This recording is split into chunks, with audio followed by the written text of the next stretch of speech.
of the United States of America, and to the republic for which it stands, one nation, under God, indivisible, with liberty and justice for all.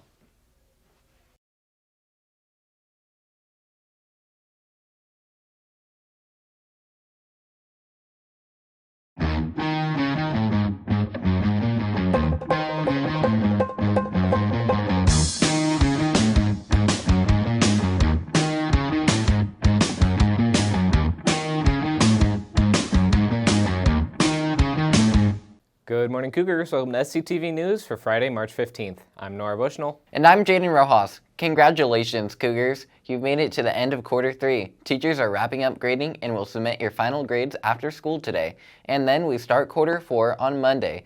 And after next week, we will be on spring break. It was a successful opening night for Chicago, the musical. Our music and theater department have been working on the spring show since before winter break, and they are now ready to take the stage. And this year's show brings a huge challenge because nearly everyone in the audience is familiar with the music and the story. Jack Fraser has the preview. The Steel Canyon Theater is apparently caught in a time vortex. It started in the fall, where Cougar actors traveled to a 1950s malt shop. Then, in December, we suddenly arrived in a 1940s holiday movie. And now we're going even farther back, to the Roaring 20s. And all that jazz. I think it's really fun. It's just so cool to indulge in an era that's been so influential in arts and literature. I'm really excited because I know the 20s is all about showgirls and shiny stuff. Chicago takes place during the height of jazz music, which means some Cougar members of the orchestra gained an appreciation for a new musical style. A lot of the things with 1920s jazz, which is the era that we explore with this musical, is it's very experimental. We add a lot of style, seasoning, I guess a little spice and flavor to it, and I mean it's shown through the dancers, the actors, and I think it's just translated very well all around. The layout of the stage is also different for this show. Rather than opening up the pit in front of the stage, the audience gets to see all the players during the entire show.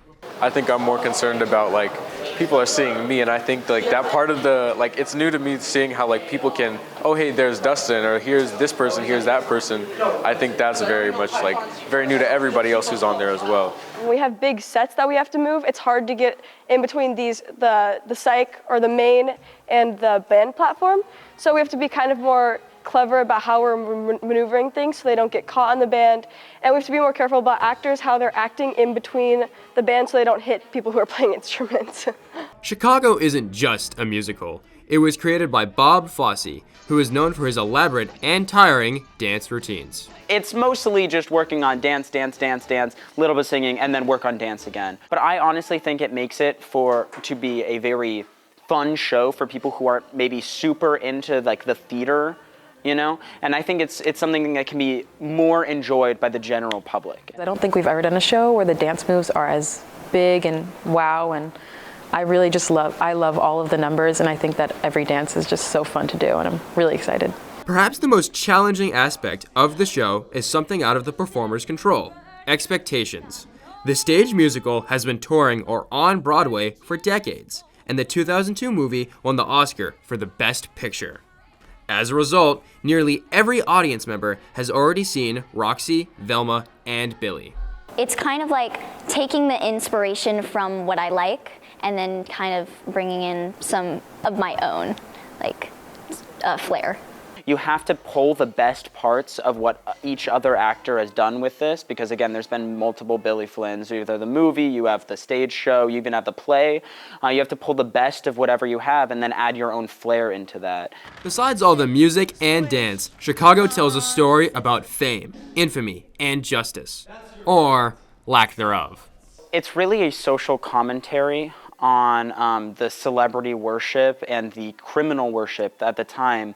Basically, it follows the story of a young girl who murders someone, and then she becomes famous because of that, and it shows basically how dark and evil human nature can be. It's supposed to be satirical, it's making fun of these kinds of things. It's such a funny story. It really wows you. Really, there's never a dull moment. It's very interactive with the audience, and a lot of the songs I feel people know. Even if you haven't seen the show, you'll be like, wow, I've heard that one before. So I think it's a really fun show to come see, and you just really feel like you're in it all the time. Ticket sales are running low. and you don't want to miss the songs, the dancing, the scandal, and all that jazz. For SCTV News, I'm Jack Baser. A reminder for all seniors, your Still King staff wants to celebrate you and your effort during last year's testing season. All 12th graders are invited to the front lawn for a free Raising Cane's or In-N-Out meal. Just report to the mini quad with your student ID. You'll then choose between the two restaurants and you'll receive a ticket. Thank you again for testing your best. And juniors, please try to repeat the same effort when it is your turn to test after spring break. Beach volleyball is home today against St. Augustine at 4. And boys volleyball has a tournament off campus with the first game starting at 5. That's all the news we have for you today. Have a great weekend. Rah rah Cougars. Cougar Pride, Get some.